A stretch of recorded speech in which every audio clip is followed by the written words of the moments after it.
Bonjour tout le monde, bienvenue pour ce nouveau rendez-vous qu'organisé par les Ateliers de la Pensée du Festival Avignon, Mediapart et la Revue du Crieur, dans le cadre d'une série intitulée Penser le monde d'après-demain et consacrée ce matin à l'architecture. On est en effet dans un contexte non seulement de gabegie, mais de raréfaction des matières premières, d'uniformisation des villes, d'inflation des normes.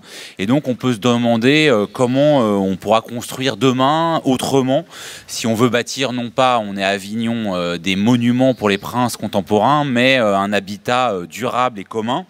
À quelles conditions on peut notamment réinventer un habitat social et qui pensera et fabriquera l'architecture de demain? C'est quelques-unes des questions qu'on va se poser ce soir. On est le matin. Oui, ce matin. Excusez-moi, j'ai un enfant en bas âge qui m'a réveillé toute la nuit, donc j'ai l'impression qu'on est déjà le soir. Donc ces questions, je poserai ce matin à Patrick Bouchin. Bonjour. Bonjour. Alors vous êtes à la fois constructeur, scénographe. Il est évidemment architecte, mais on n'a pas le droit de le dire parce qu'il a toujours refusé de s'inscrire à l'ordre des architectes. Donc s'il y a des représentants de l'ordre ici, ils m'interrompront. Mais j'espère qu'il n'y en a pas, puisque le parcours de Patrick Bouchin tient précisément à subvertir beaucoup des normes de la construction. Alors même si vous ne le connaissez pas, vous connaissez sans doute son travail. Si vous avez passé un moment par le lieu unique à Nantes, par le parc de la Villette à Paris, par le magasin à Grenoble, le musée international des arts modestes de Sète, la condition publique de Roubaix, le théâtre Zingaro d'Aubervilliers, j'en passe. Vous avez en tout cas croisé le travail à la fois puissant et discret de Patrick Bouchin, sur lequel on va revenir. Première question, parce que donc là, voilà, c'est la quatrième moment de cette série intitulée Après-demain. Et souvent, on n'a pas d'image de ce que pourrait être l'après-demain. Alors que quand on parle d'architecture de ville, il y a toute une science-fiction à la fois écrite et dessinée qui nous a montré des paysages de verre à la Blade Runner, le cinéma, et on n'en a pas vu beaucoup se réaliser. Pour toi, ça représente quoi, ces architectures complètement utopiques ou dystopiques? Est-ce que c'est comme ça qu'on peut encore penser l'architecture d'après-demain? Non, enfin moi je pense que d'abord pour ceux qui seraient en effet représentants de l'ordre des architectes, j'ai le droit de porter le titre puisque j'ai pris ma retraite. Et donc, n'étant plus un danger public, j'ai donc le titre d'architecte honoraire. Donc, j'ai reçu un diplôme d'honorariat après 47 ans de vie professionnelle. Donc, je suis très fier. J'étais architecte un jour, architecte pour toujours, comme je dis. Voilà. Alors, justement, j'ai fait ce métier différemment parce que je considérais qu'on ne pouvait pas représenter l'architecture avant de la construire et qu'on ne pouvait pas passer commande sur une image. Et que peut-être que l'architecture, elle était plus pensée que dessinée, et qu'éventuellement le dessin était un moyen comme un autre, comme celui de construire, enfin comme un maçon, comme un serrurier, et que c'est pendant que l'on construit que l'on fait l'architecture, ou c'est pendant que l'on construit que l'architecte accompagne l'idée ou la pensée que l'architecture doit contenir. Et donc, pour moi, je pense que c'est une architecture donc contextuelle, elle est contemporaine, elle se fait dans un moment, et elle est contextuelle, elle se fait dans un lieu, et elle est contextuelle parce qu'elle se fait avec des personnes, et dans les personnes, il y a ceux qui habitent, mais c'est pas les personnes au sens d'un projet que des gens auraient projeté et voudraient faire réaliser par un architecte un habitat idéal, mais c'est peut-être les gens qui habitent, pour moi c'est tout le monde, c'est un élu, c'est un ouvrier ou un futur usager, un habitant au sens d'habitant de son logement. Et donc du coup, pour répondre à ta question, c'est que très souvent quand on projette une image, on est obligé de projeter une image spectaculaire pour qu'elle soit identifiée ou reconnue par rapport aux autres images. Donc c'est une sorte de course au spectaculaire. Donc on peut penser que certains monuments peuvent l'être, mais que l'architecture dite l'architecture domestique ou l'architecture dans laquelle nous habitons ne peut pas être traduite par une image spectaculaire. Et donc quand on voit les images de science-fiction, on peut avoir en effet envie de considérer qu'à un moment donné, je sais pas quoi, les transports en commun ou la technologie modifiera complètement l'architecture. On peut comprendre qu'un architecte ou que quelqu'un qui n'est pas architecte, ou un romancier ou un peintre, dessine quelque chose d'irréalisable, mais qui est nécessaire. On est obligé de produire des images irréalisables, mais comme moi, je m'étais attaché à produire une architecture réalisable, j'ai donc très tôt travaillé sur le non-programme et sur la non-représentation. C'est-à-dire de considérer que le programme, il se fait en marchant, et que la représentation, elle est le produit de cet acte qui est de construire les choses. Alors j'ai assimilé depuis très tôt l'architecture à l'art, mais non pas parce que je voulais aller chercher dans l'art l'image on peut dire, permettant de tout faire, puisque l'art est libre de tout faire, mais d'aller chercher dans l'art une chose qui est assez simple, c'est que toute œuvre est une œuvre expérimentale, elle ne peut pas être produite avant d'être faite, on ne peut pas faire une pré-œuvre de l'œuvre, et d'ailleurs quand on fait quelque chose, on ne sait pas si ça sera une œuvre, ni un chef-d'œuvre, et donc très tôt je me suis posé la question, est-ce qu'on ne pourrait pas faire une architecture qui serait jugée a posteriori et non pas a priori ? Et donc, est-ce qu'on pourrait dire que la liberté qui est donnée donc au collectif responsable de construire quelque chose, dont l'architecte fait partie, dont il n'est pas le seul, est-ce qu'on pourrait considérer que dans une société développée, donc dans une société démocratique, donc dans une société dans laquelle il y a des lois, une société, on pourrait dire, républicaine, dans laquelle il y a donc une formation publique, une fonction publique, une administration, un État, un gouvernement, et ainsi de suite, est-ce qu'on ne pourrait pas dire, voilà... je peux concevoir quelque chose et cette conception que je fais, je l'intègre dans le milieu dans lequel je suis, y compris dans le droit. Et comme j'ai vu que le droit était fondamental dans nos sociétés judéo-chrétiennes et romaines, comme le disent certains, qui s'appuient sur le droit romain, j'ai donc fait une architecture essentiellement s'appuyant sur la lecture du droit. Voilà. Et de revenir à la base de ce qui fait le ciment entre nous, qui est en fin de compte la loi. Et donc tout le monde pense que je suis un hors-la-loi, et donc en fin de compte je suis plutôt un lecteur de la loi. Mais alors est-ce qu'avec un programme comme ça, on peut avoir la moindre idée des espaces dans lesquels on évoluera demain ? Alors, on peut en prendre un. Mettons, ce matin, grâce à un ami qui habite dans un hôtel de luxe, j'ai pu lire Le Figaro, là, donc, et donc j'ai vu une décision donc très contradictoire prise par le Premier ministre et corrigée par le ministre de l'Intérieur, et éventuellement tentant de répondre à une promesse électorale du président de la République sur les migrants. Voilà. Donc c'est pas pour jouer aux malheureux, vous voyez, dire voilà, moi en tant qu'artiste ou de gauche, je vois quoi, je m'occupe des migrants. C'est une réalité, c'est un fait. Donc on ne peut pas dire voilà, on met des barrières, des machins, c'est un fait. C'est-à-dire qu'on est dans un monde là, qui change, ce qui est normal, il a tout le temps changé, et là son grand changement, et on l'a revendiqué, moi le premier, la libre circulation des biens et des personnes. Voilà, je l'ai revendiqué très tôt, et donc on ne peut pas aujourd'hui, après avoir cette vision globale, et donc cette globalisation ou cette mondialisation, on ne peut pas considérer que, puisque maintenant qu'on a la vision globale, nous, occidentaux, il faudrait que ceux que l'on a vus n'aient pas le droit de nous voir. Vous voyez, par exemple, c'est un truc impensable. Alors peut-être qu'on paye ce que l'on a fait, mais voilà, c'est comme ça dans la vie. C'est pas une erreur.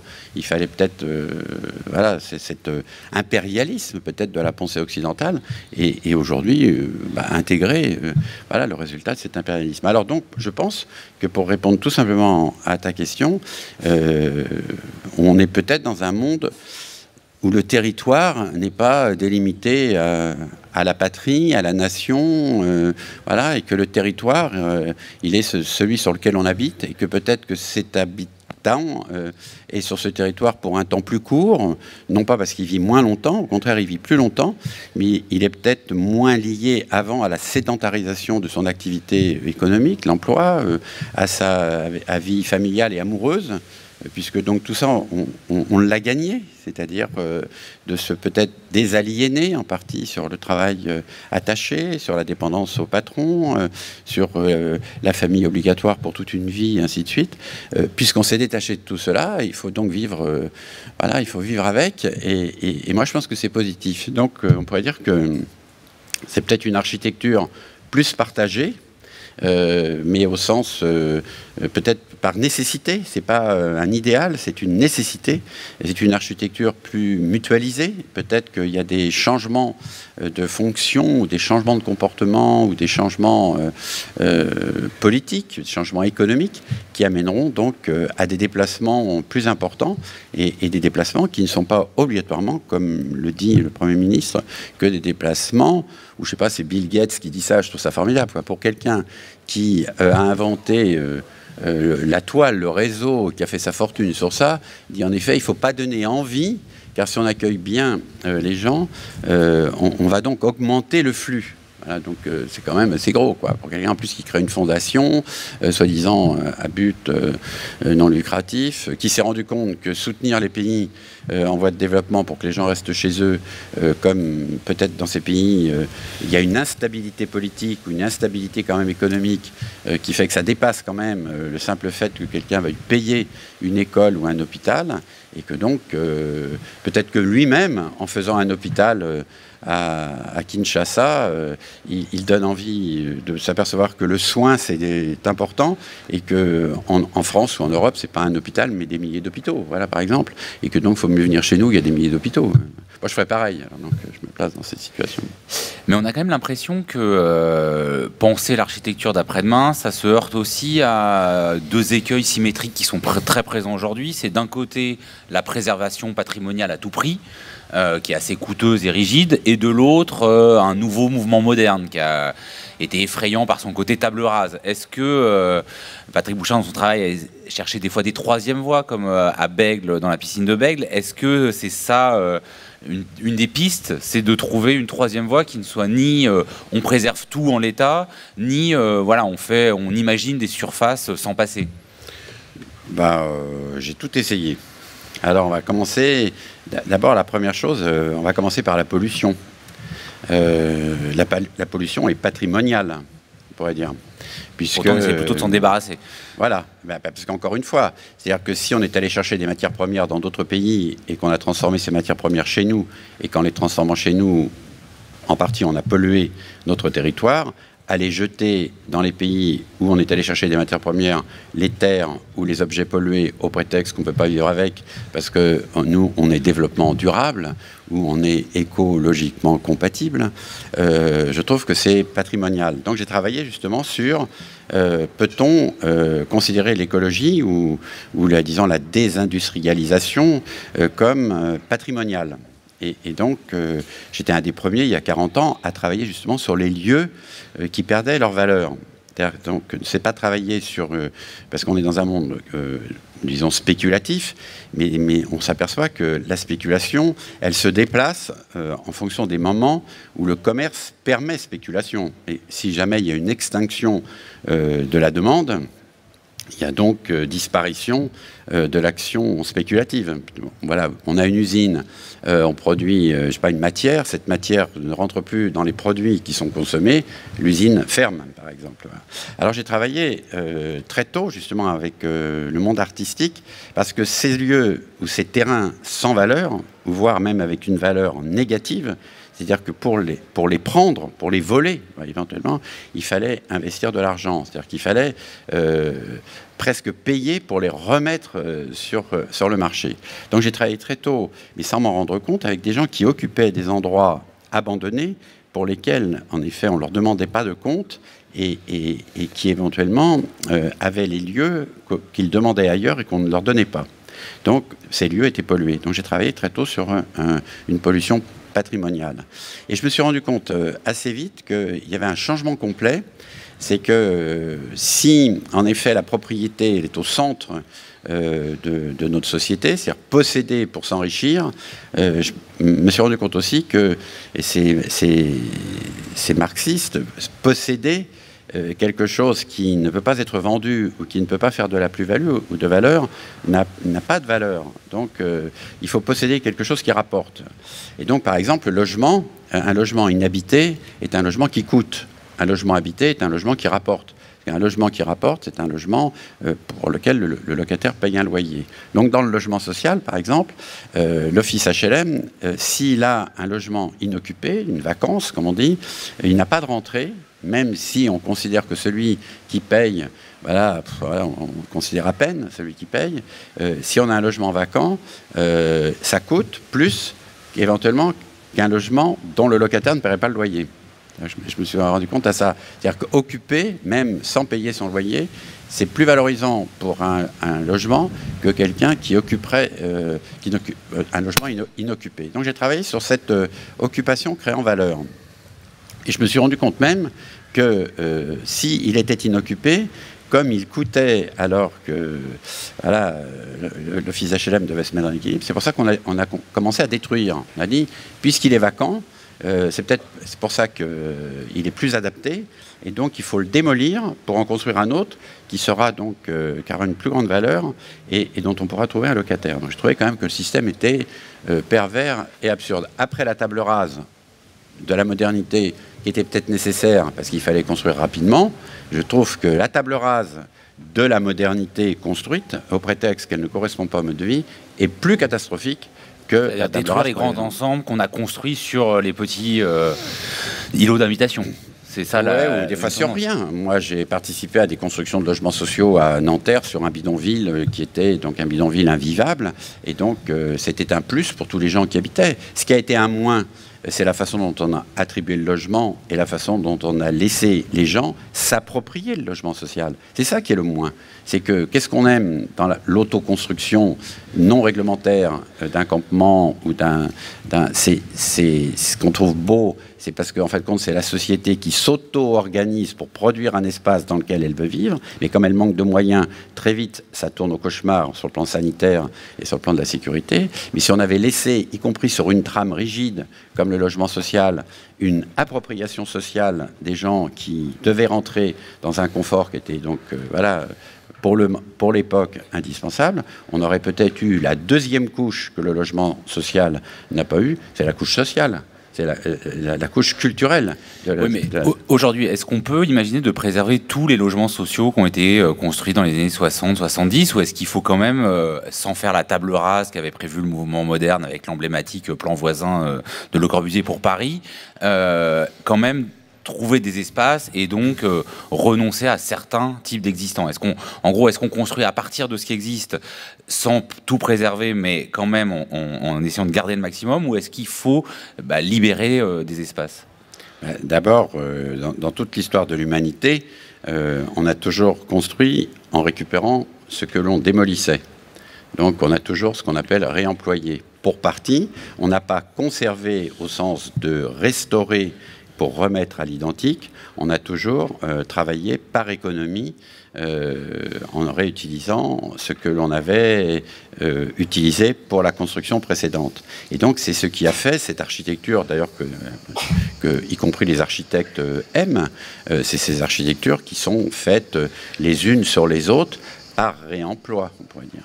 Et donc, pourquoi, d'un seul coup, dans l'histoire de l'architecture, il n'y aurait qu'une seule période, donc la période liée à la modernité et quand même la grande période après la Deuxième Guerre mondiale, où il a fallu construire massivement pour rattraper le retard d'entre les deux guerres, pour rattraper la démolition et pour accompagner le baby-boom, qui était donc quand même une démographie galopante chez nous, mais dans les autres pays du monde. Pourquoi faudrait-il que ça soit construit avec des matériaux nouvellement extraits et qu'aujourd'hui, soi-disant, après une période où on s'aperçoit qu'on a trop consommé, on devrait détruire ces matériaux, enfin ces logements qui ont utilisé des matières premières, on devrait les détruire pour les réenterrer, les cacher et éventuellement construire avec de nouvelles matières extraites. Donc là, je pense que si on est développement durable ou si on se soucie de la planète dans les temps qui viennent, on devrait dire déjà ne plus détruire, ne plus jeter, ne plus gâcher. Et moi, je pense qu'en plus, il y a une dimension sociale et culturelle dans cette grande période du développement de l'humanité. Il y a peut-être un mal-vivre qui est lié justement au fait qu'on ne sait pas dans quoi on habite, parce qu'on ne sait pas approprier ce que l'on habitait. Et on pourrait peut-être passer à cette étape de dire, et si on s'appropriait pour le transformer, et on le transformerait pour le transmettre. Donc, comme autre question, c'est demain, Je pense qu'on ne peut pas se projeter dans un demain où il y aura une rupture. On peut se projeter dans un demain éternel, on pourrait dire. Et pour aller dans ce demain éternel, il faut aller pas à pas, de jour en jour, vers ce demain. Et donc, moi, j'aurais tendance à dire, préparons aujourd'hui cette architecture de l'après-demain, en changeant les comportements, et peut-être que les sociétés occidentales développées qui ont encore les moyens de détruire ce qu'elles ont construit au prétexte qu'on se serait trompé, elles continuent, comme elles l'ont fait au moment du colonialisme, à vendre ce qu'elles ont construit et qui n'a pas marché chez les autres qui n'ont pas encore expérimenté cet échec des modes de production et de construction. Donc voilà, pour moi, je pense qu'on n'a pas encore fait l'expérience démocratique d'une architecture démocratique ou d'une ville démocratique. On est encore sur un modèle militaro-monarchique et peut-être, comme c'est devenu de masse, on pourrait dire d'une architecture, comme le dit mon modèle en architecture Lucien Kroll, une architecture criminogène. Alors est-ce qu'on peut voir parce que là on est aussi face à une situation inédite où il y a un épuisement des ressources avec lesquelles on construisait, notamment le sable qu'on a longtemps pensé être une réserve inépuisable, les ressources de zinc, de plomb pour 2030, de cuivre pour 2040. Est-ce que cet épuisement à moyen terme maintenant peut permettre finalement de force de changer cette culture de la construction monarchique? Bah oui, mais comme toujours, c'est la nécessité qui fera loi. Voilà, donc quand on manquera, on commencera à penser autrement. Sauf que pendant ce temps, il y a des gens qui vivent et il y a donc des gens qui vont mal vivre dans des constructions mal faites en Europe, par exemple. Et il y a donc des Sénégalais qui vont mal vivre parce qu'ils n'auront plus de sable sur leur plage, par exemple.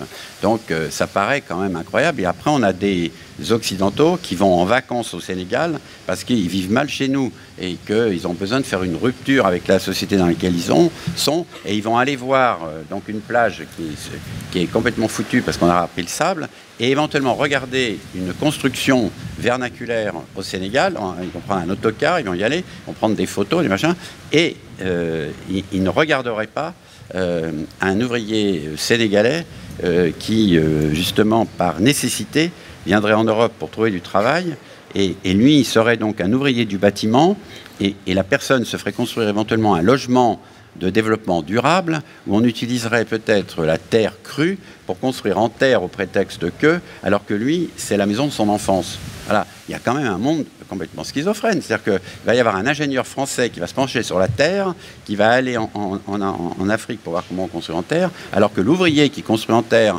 culturellement, c'est-à-dire que il est là, et soit il est au chômage, soit on lui demande de faire un mur en béton. Alors il y a quelque chose, là, il y a un truc, ça ne peut pas durer.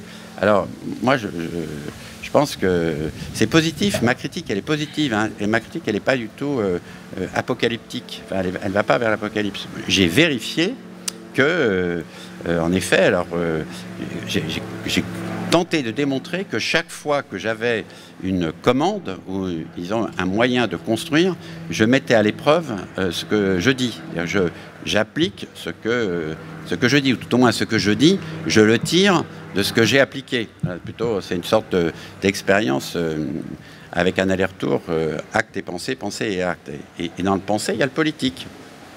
Voilà, donc je crois encore à la représentation, la meilleure représentation du peuple par l'élection, cette démocratie représentative. Mais il y a un truc qui ne marche pas, c'est un peu comme le centralisme démocratique au Parti communiste dans les grandes années, voilà, ça descend, mais ça ne remonte pas. C'est-à-dire qu'on peut élire, et on a quelqu'un qui pense que parce qu'il est élu, il est porteur de l'espoir, ou il est porteur voilà, du mode de pensée de ceux qui l'ont élu, et il n'y a pas, après avoir été élu, parce qu'il faut un responsable, mais c'est un responsable qui pourrait redonner une délégation en redescendant et en confiant donc à quelqu'un qui le réclame de construire ou de travailler dans l'intérêt commun.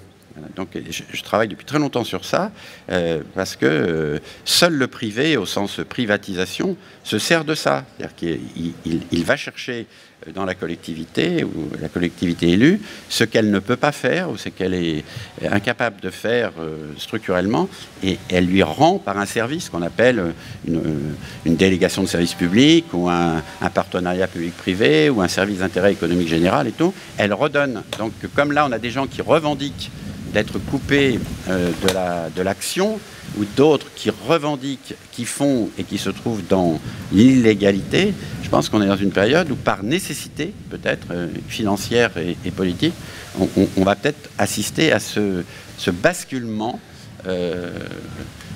qui permettrait de changer les choses. Mais regardez, même par rapport à la migration, moi j'ai beaucoup travaillé sur ça depuis très longtemps, pas que depuis les camps qui sont de plus en plus dramatiques, mais le délit de solidarité ou d'hospitalité. C'est-à-dire que quelqu'un qui prendrait seul la décision de traiter ce qui le concerne sur le plan philosophique ou politique, de s'occuper d'une ou deux personnes pour pallier à ce que l'État ne peut pas faire. C'est pas qu'il ne sait pas, il ne peut pas faire, il ne peut pas s'occuper de tout. On a quand même inventé une loi ou interprété une loi qui dit que la personne qui aide un autre, cette personne est en infraction. C'est quand même contraire à toute l'idée qu'on peut se faire d'un... Quel rapport avec l'architecture? Qu'est-ce que l'architecture peut faire à ça? Eh bien, moi, j'ai dit un jour, 25 000 architectes inscrits à l'ordre, chacun pourrait construire un logement. On aurait 25 000 logements offerts à 25 000 personnes qui n'ont pas de logement. Donc, j'en ai fait un. Voilà, j'en ai fait un. Et je loge quelqu'un qui est devenu un ami. Et je loge cette personne parce que je l'ai rencontré en difficulté, et je ne me suis pas occupé d'un pauvre, je ne me suis pas occupé de quelqu'un voilà, que je traiterais comme un moins que les autres. J'ai rencontré quelqu'un un jour qui était, je me suis dit, mais il est l'équivalent de mon fils. Il est l'équivalent de mon fils. C'est-à-dire que si mon fils allait pour des raisons quelconques dans un autre pays, et que je le voyais partir, je me dirais, mais est-ce qu'il va trouver quelqu'un qui va l'accueillir, mais pas grand-chose, simplement de parler la langue, par exemple. Et je me suis dit, en fin de compte, cette personne que j'ai rencontrée, elle est l'équivalent de mon fils, et alors est-ce que moi, je peux, mais pas dans un sens caritatif ou comme ça, de charité, pas du tout, est-ce que je peux en occuper, est-ce que même je peux en tirer profit au niveau de ma nouvelle relation, de mon enrichissement? C'était équilibré. Je n'ai pas donné pour ne rien recevoir. L'appel est fait à l'ordre des architectes de donner comme condition de construire un logement, mais 25 000, ça ne suffit pas. La Fondation Abbé Pierre estime qu'il y a 800 000, 900 000 personnes sans logement. Est-ce qu'on peut construire plus, ce qui était quand même... Voilà, une des vertus du logement social construit après-guerre, tout en construisant mieux, en refaisant pas ces gâchis de matière et ces mal-constructions qui donnent du mal-vivre. Est-ce que c'est vraiment possible, ou est-ce que c'est malgré tout deux voies qui sont un peu contradictoires, de construire à la fois massivement et mieux? Alors, d'abord, je travaille avec la Fondation Abbé Pierre, et je comprends que, d'abord, je trouve ça quand même dramatique que ce soit... elles seules qui chaque année remettent un bilan sur le mal logement, comme si nous n'avions pas, nous, les structures pour le faire, comme si on attendait le rapport de la Fondation Abbé Pierre pour prendre conscience du retard. La preuve, tu cites la Fondation Abbé Pierre, tu cites pas le ministère de la cohésion des territoires. Et, il vient de changer de ministre, c'est pour ça. Voilà, non, mais donc c'est dramatique. Moi, j'étais enfant. J'avais 9 ans quand l'abbé Pierre a lancé cet appel.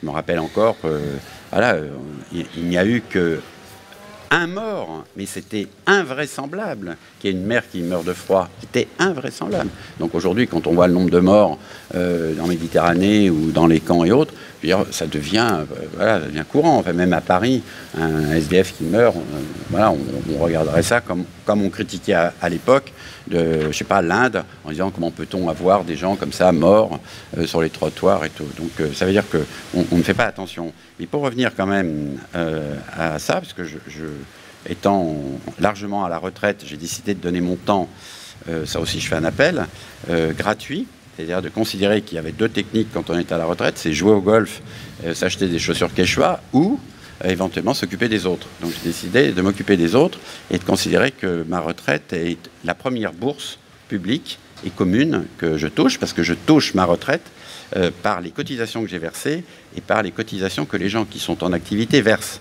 Donc je pense que je leur dois ça, et donc je pense que je dois le rendre. Alors, du coup, j'ai intégré la Fondation de France et la Fondation Abbé Pierre pour faire justement peut-être une lecture autre de l'urgence. Je suis contre l'urgence. L'habitat d'urgence, voilà, puisqu'on a construit massivement des habitats d'urgence qui sont bien plus confortables que les logements que l'on voudrait construire pour les migrants ou pour les EF d'urgence. C'est quand même une descente aux enfers.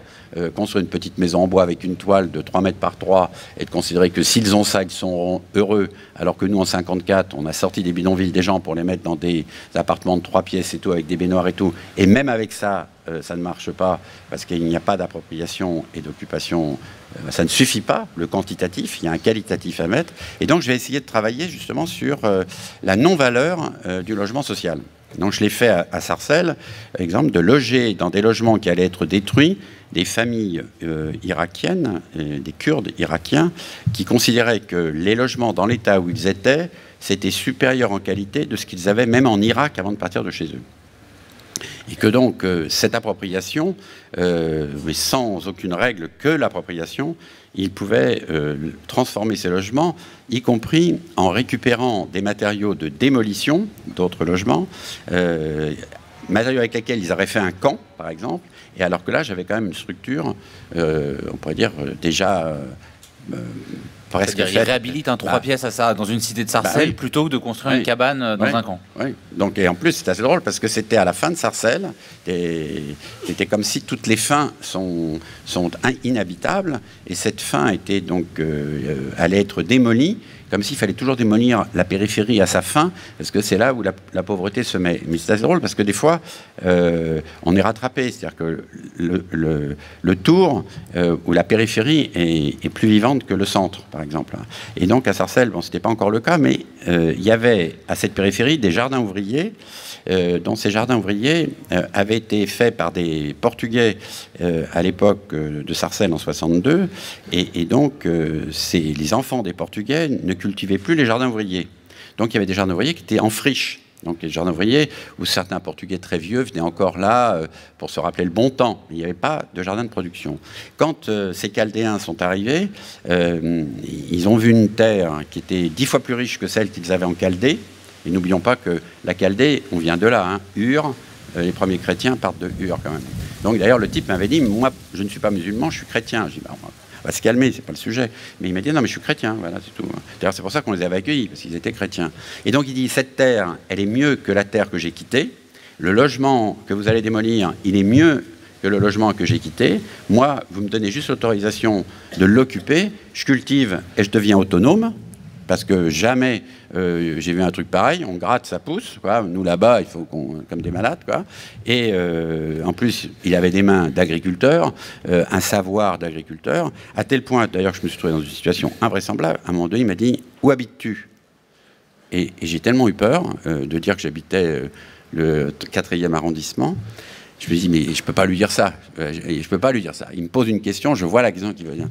Et je dis, j'habite Nanterre. Comme j'ai fait l'expérience à la ferme du Bonheur à Nanterre. Et là, il ose me dire, la terre est moins bonne.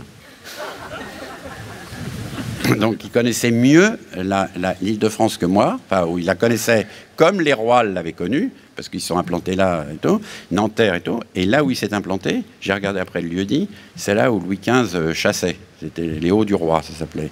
Donc ça veut dire que ce type qui arrive de Chaldée, comme d'autres chrétiens sont arrivés à une autre époque, il arrive maintenant parce qu'il y a une guerre entre l'Iran et l'Irak, il est chassé parce qu'il est chrétien, il vient en France, on l'accepte parce qu'il est chrétien, on le loge à Sarcelles, parce qu'on dit, bon, voilà, personne ne veut y aller et tout, il y a la Sarcelles et tout. Il voit une tour qui va être démolie et il organise la réfection de la tour.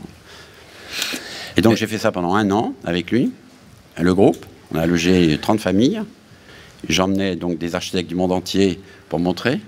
Et un jour, j'ai vu la tour murée et l'expulsion et la tour démolie.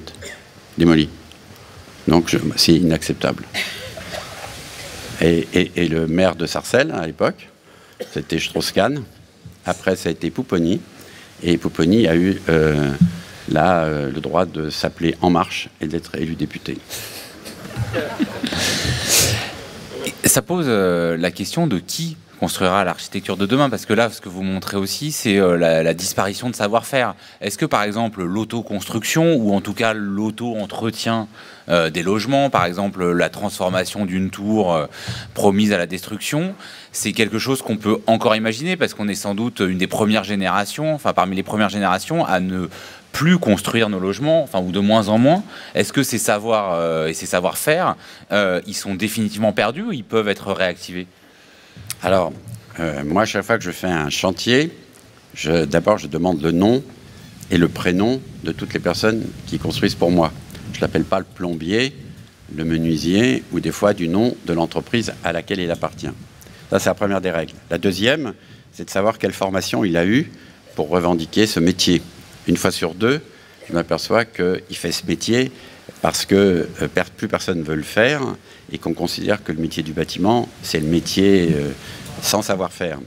Et si je trouve donc quelqu'un qui a un savoir-faire, en général, des raisons de mobilité fait que le métier qu'il a appris n'est pas le métier qu'il exerce, ou éventuellement le métier qu'il a appris ayant changé, par exemple, un menuisier peut devenir un plâtrier parce que le plâtre est en plaque, par exemple. Et que donc, c'est pas un plâtrier qui pose les plaques de plâtre, mais c'est un menuisier. Donc, du coup, je fais toujours ce travail-là. Et la dernière question que je pose, mon cher Joseph, c'est: as-tu une maison? As-tu construit toi-même ta propre maison? Puisque tu construis la mienne, enfin celle pour laquelle on me donne de faire.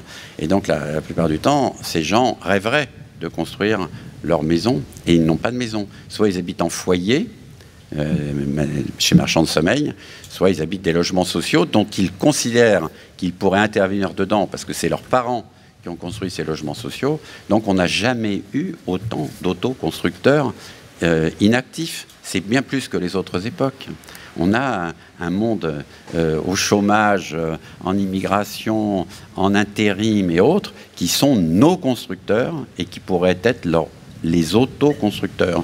Donc j'aimerais justement, dans la dernière partie de ma vie, travailler sur ça, sur le temps perdu du chômage, le temps perdu de la retraite, le temps perdu peut-être d'une formation inadaptée, et est-ce qu'on ne pourrait pas être, non pas dans un rapport comme à une autre époque où les castors construisaient eux-mêmes leur maison, mais est-ce qu'on ne pourrait pas être justement ces acteurs qui se réuniraient pour produire la ville et l'environnement dans lequel on est. Et y compris d'ailleurs chez les jeunes... Mais ces savoir-faire, ils sont réactivables? Ils sont encore réactivables, ces savoir-faire? Il y en a suffisamment où il y a eu des ruptures qui font qu'aujourd'hui, on aurait du mal à construire, pour la plupart d'entre nous, nos propres maisons? Alors même si aujourd'hui, on voit bien qu'il y a plein de zones où ça se fait de plus en plus. L'après-après-demain, moi je pense qu'on manquera un jour de savoir-faire comme on va manquer de matières premières. Ça sera la matière première. Après avoir consommé les matières, voilà, on va perdre les matières grises. Et en effet, ça va arriver. Et c'est peut-être ça, justement, mais on a le temps. Ça ne se démantèle pas aussi vite que ça. On le voit bien dans l'agriculture, on le voit bien dans... ça ne se démantèle pas. Mais quand même, il y a une tentative ou une tendance à... mais on le voit déjà en Europe. On a eu une meilleure qualité dans le bâtiment après 89, on pourrait dire, par l'arrivée massive des travailleurs traditionnels formés dans des lycées coercitifs ou je sais pas quoi, et n'ayant pas de quoi peut-être travailler parce que voilà, le système était en mauvais état sur le plan de la production du logement. Mais on a vu arriver des plombiers, des électriciens, des carreleurs polonais, lettons, serbes. Moi, je sais pas, un de mes meilleurs amis, c'est un Serbe. Vous vous rendez compte que ce meilleur ami, qui est un Serbe, il était dans le même village que Emir Kusturica. Donc il jouait la fanfare avec Emir quand même. Voilà. Emir vient, il fait du cinéma, lui, il fait pas de cinéma, lui, il écrivait, mais voilà, trouver un moyen de gagner sa vie en Europe. Donc il est devenu entrepreneur. Donc, Vito Serovic, il est devenu entrepreneur. Mais moi, quand je parle à Vito, c'est comme si je parlais... il est mon égal. Il n'est pas mon entrepreneur. Voilà. Donc, Vito, son village en Serbie, c'est l'endroit que je trouve le plus beau sur le plan de l'architecture vernaculaire, comme on dit. Enfin, c'est une architecture en paille, en terre crue et tout, c'est magnifique, quoi. Donc, ce type qui est là chez moi, non seulement il est un intellectuel, il vient avec une culture, il organise une partie de mes chantiers, et il est serbe, il est migrant. Donc il faut arrêter, quoi, voilà. Il faut arrêter. Il n'y a pas les migrants, il y a les très pauvres, il faut s'occuper des très pauvres. Mais heureusement qu'il y a les autres. Parce que les autres, ils ont structuré une partie de notre pays. Et donc peut-être qu'ils peuvent aider à la structuration de ceux qui arrivent. Ils sont peut-être mieux que nous pour être prêts à les recevoir. Et donc ce même Serbe, pour finir quand même, parce que tout est rattaché chez moi, ce même Serbe embauche, on va dire comme ça, voilà, ou donne du travail, parce qu'on n'a pas, c'est pas vraiment une entreprise, c'est une sorte de coopérative, à mes amis kurdes. Voilà. Donc ça boucle la boucle. Mais tu parles de l'enseignement. Est-ce que l'enseignement de l'architecture et de la construction, qui a longtemps été quand même assez rigide, est-ce que tu as l'impression qu'il évolue maintenant que tu es aussi honoraire à l'école de Paris-Belleville? C'est pas qu'il est... Oui, je pense qu'il évolue mal. Et il évolue peut-être même... c'est ça qui est drôle, c'est qu'il évolue... Il y a toujours le bien et le mal. Pour ceux qui ont vu Antigone hier, je veux dire, voilà, il y a le bien et le mal. Et c'est donc compliqué de savoir à quoi on doit obéir et ainsi de suite. Mais pour l'enseignement, admettons, on peut penser qu'à un moment donné, moi j'étais pour... je suis européen et j'étais pour qu'il y ait un enseignement européen, ou tout au moins un enseignement qui permette la transversalité, comme on dit, qu'un étudiant puisse être en France et aller dans une université allemande, anglaise ou italienne. Donc c'était les Erasmus et tout. Moi j'ai vu les étudiants qui ont fait ça étaient de bien meilleure qualité que ceux qui ne voyageaient pas, ça c'est sûr. Mais il y a toujours l'effet pervers. On dit, ah oui, mais pour y aller, comme on n'a pas le même système, il faut qu'on mette une grille, une norme identique à tous. C'est une norme qui dit qu'il y a 2 ans pour ci, puis on a un diplôme pour ça, puis ce diplôme pour ça, puis on met ce diplôme pour ci, puis pour ça, et ainsi de suite. Et pendant qu'on a fait ça, en fin de compte, on a modélisé toutes les écoles de la même façon, et on a mis des grilles qui, en fin de compte, comme toute norme, ont déresponsabilisé le corps enseignant à expérimenter, par exemple. Alors, en effet... Tu as raison de préciser, je réintègre, après avoir dit que je ne voulais pas jouer au golf et pas porter des chaussures Quechua, je réintègre une école pour enseigner ce que j'ai fait, considérant que je dois le transmettre avant de partir, et mais je ne peux pas l'enseigner dans une école, parce que j'ai enseigné souvent sur mes chantiers, et donc c'est de dire, je me mets dans une école pour la sortir de ses murs. C'est-à-dire que c'est de faire une école hors les murs et de considérer que, voilà, comme d'autres métiers, que ce soit les anthropologues, les ethnologues, les sociologues, les archéologues et tout, ils sortent des murs parce que le champ d'études, même s'il est très théorique dans le laboratoire, il n'existe que parce que le terrain, c'est pas une folie de la réalité, de la réalité, de la réalité et de l'action. Ouais, mais alors je pose juste la question autrement. Qu'est-ce qu'il faudrait aujourd'hui enseigner à des jeunes architectes pour qu'ils puissent nous préparer une architecture d'après-demain pacifiée et participative? Eh ben, je pense qu'il faudrait déjà dire que dans notre société démocratique, dans laquelle il y a des règles, des codes, des normes et tout, qu'il faut les connaître et non pas dire qu'elles empêchent, en les connaissant peut-être de les pratiquer et de les interpréter, de créer donc une jurisprudence. Pour cela, il faut être confronté à un sujet réel. Ça peut pas être que théorique. On peut étudier le droit, mais quand on a un criminel à défendre et que on a décidé de le défendre en tant qu'avocat et qu'on sait qu'il est criminel, mais qu'on va tenter de démontrer qu'il n'y a pas de preuves et qu'on va le sauver éventuellement de la prison, il y a eu là un acte public, on pourrait dire, de jugement, de défense, d'interprétation et d'une jurisprudence peut-être nouvellement créée qui va enrichir la loi. Donc je pense qu'il faudrait enseigner cela aux étudiants. La réalité existe. On peut la transformer, et en la transformant, on nourrit la loi, ce qui nous permet de vivre ensemble. Et ensuite, il faudrait donc que leurs actes soient éventuellement jugés. Quand vous faites, admettons, je sais pas, un film ou pour un restaurateur, mettons, il fait à manger, tous les jours il fait à manger, et tous les jours quelqu'un mange ce qu'il fait, et la personne paye ce qu'il a mangé, mais il ne reviendra que s'il est satisfait de ce qu'il a mangé et payé, par exemple. En architecture, c'est comme si la critique ne pouvait pas avoir lieu au prétexte que seuls voilà, les architectes ont un point de vue, ou les critiques en architecture, il n'y en a plus, et qu'éventuellement, on ne peut pas demander l'avis, parce que demander l'avis serait populiste. C'est-à-dire, on va dire, si on demande l'avis au peuple, on va avoir que des avis populistes, c'est pas possible. L'architecture est l'art le plus usité, parce que nous habitons tous, donc on sait ce que c'est qu'une chasse d'eau qui ne marche pas, ou un chiotte qu'on entend, ou éventuellement une chambre dans laquelle on ne peut pas dormir, une fenêtre on ne peut pas ouvrir, je ne sais pas quoi, hein, une cuisine dans laquelle les odeurs du voisin passent dans la ventilation, je ne sais pas quoi et tout. Et donc on pourrait dire qu'il faudrait que les étudiants passent à l'acte de construire, et donc je serais pour mettre en place des chantiers écoles, voilà, mais comme pour l'archéologie, pour l'anthropologie, tout, on a des chantiers à des niveaux divers, et à un moment donné, on produit quelque chose dont on voit le produit de ce qu'on a fait utiliser, et éventuellement dialoguer, quoi. Donc en effet, c'est très... heureusement que j'ai encore de l'enthousiasme, mais j'y arriverai. Parce que... c'est vrai que l'architecture est intrinsèquement liée à l'exercice du pouvoir. Hein. Elle a traduit tantôt l'aspiration à la domination, tantôt la répression de toute déviance. Et que, du coup, on voit mal aujourd'hui comment on pourrait revenir à une architecture démocratique, alors qu'au mieux, on pense que l'architecture va changer les manières d'habiter, du coup, les manières d'être ensemble, de vivre ensemble.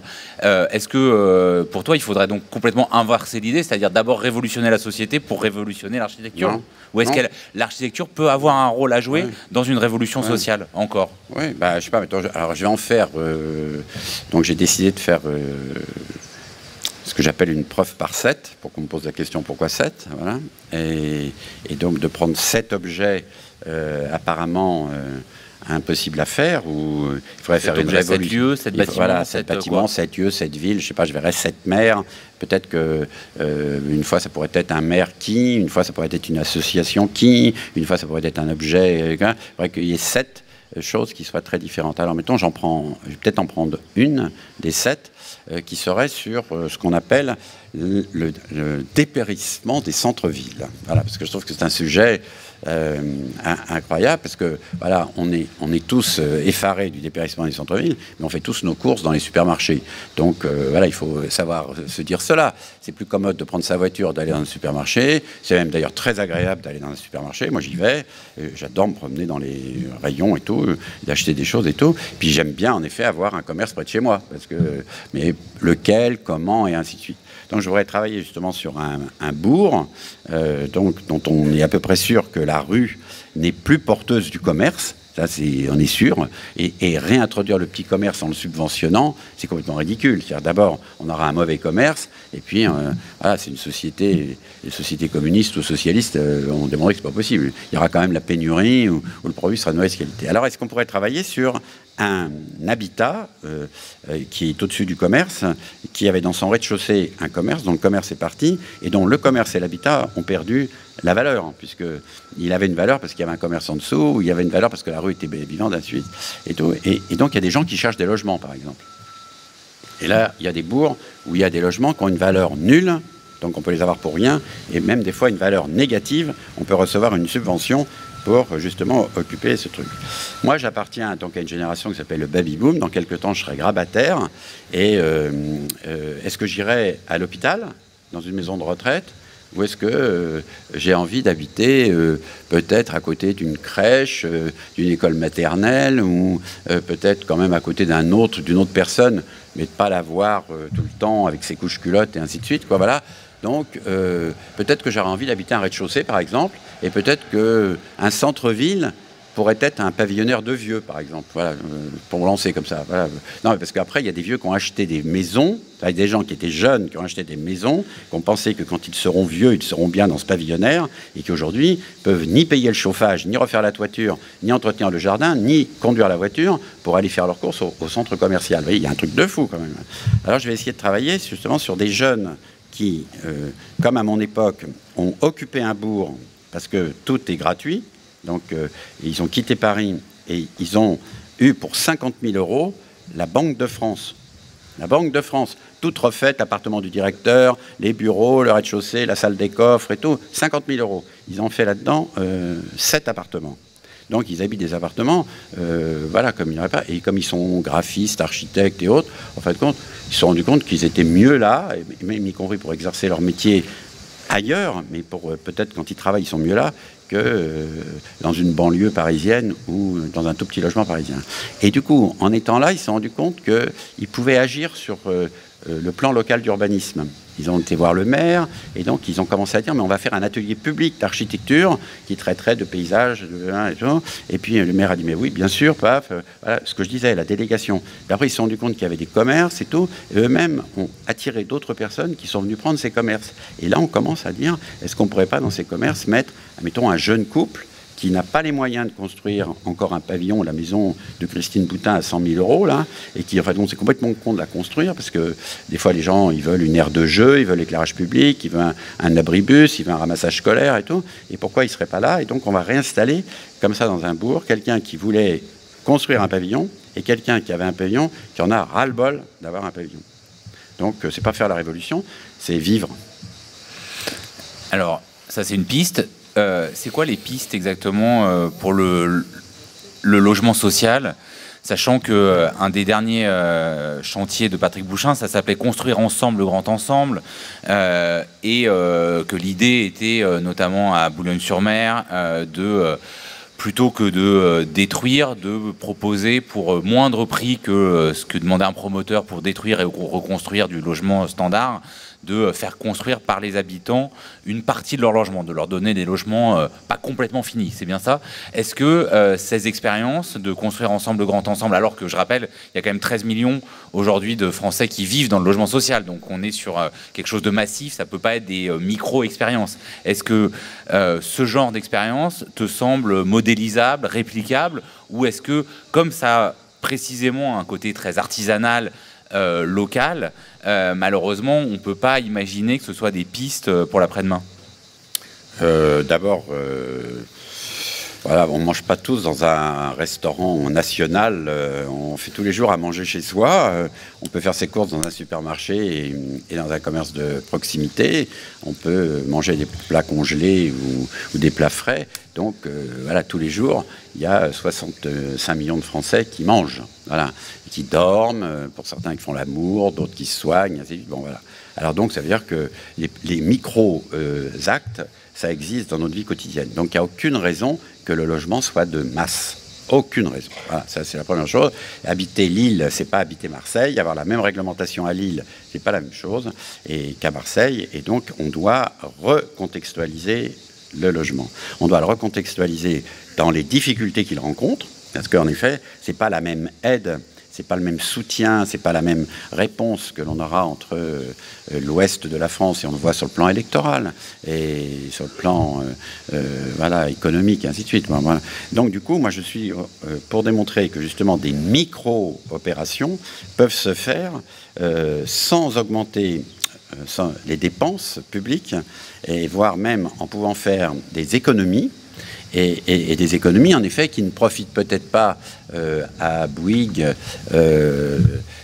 et au BTP, hein, qui aimerait bien se retaper 13 millions de logements, enfin pas 13 mais 6, démolir, reconstruire. Ça, lui, c'est pas mal. Et donc, sous prétexte qu'avec ça, on va créer de l'emploi, c'est pas vrai, on va créer un emploi déçu. Maintenant, il faut créer peut-être une activité positive. Et donc, du coup, pour revenir sur Boulogne-sur-Mer, j'ai pris cet exemple pour montrer que c'était dans la règle. Ce n'est pas un truc à part. C'est dans le cadre d'une opération de renouvellement urbain. Il était question de démolir certains et pas d'autres. Et je me suis rendu compte que celui qui, avant, habite un logement dont il attend depuis très longtemps qu'on le refasse, et qui un jour voit qu'il faut commencer par une, et on démolit une tour, il la voit de sa fenêtre, il habite la même, et arrive la deuxième phase du renouvellement urbain, où les financements n'arrivent pas, alors lui, c'est pire qu'avant, parce que lui, il dit, attends, déjà c'est inhabitable, on en a démoli une, mais moi, maintenant, on ne m'a pas démoli. Alors donc, ça veut dire que je ne suis pas pareil que l'autre, il y a quelque chose qui ne marche pas.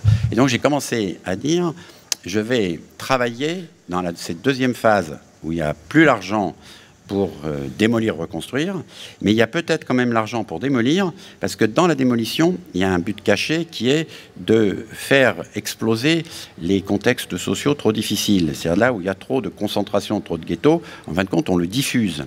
Alors on peut, à un moment donné, ça peut être intéressant de casser les ghettos, mais quand on est très très pauvre, en général, quand on exclut le très très pauvre d'un endroit où il a déjà eu beaucoup de mal à s'intégrer, lui, il est mort.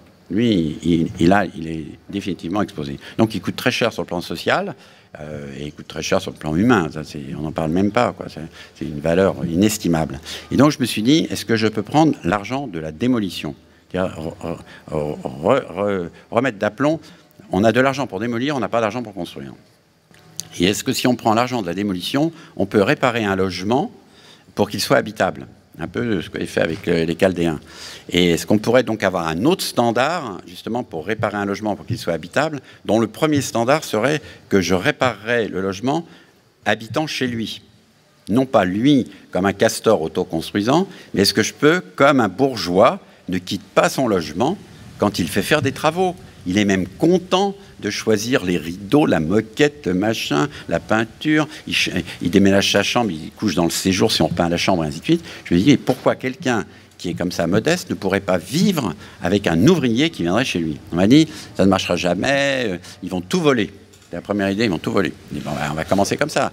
Et comme il y avait 60 logements, j'ai pas fait une opération de 60 logements, mais j'ai fait 60 opérations de 1 logement. C'est toujours mon camarade Lucien Kroll qui m'avait appris ça. La réglementation change complètement, parce que si on passe à 1, c'est donc 60 dossiers qui portent un nom, et non pas une opération de 60 logements qui porte un nom générique. Il y a donc 60 dossiers qui portent un nom, dont le nom est le nom de l'occupant. Personne n'a vu qu'en faisant cela, on ne pourrait pas faire partir les gens de ces logements, parce qu'on était prêt à les détruire, hein, mais dès le moment où on les réhabilite, à ce moment-là, on applique la grille.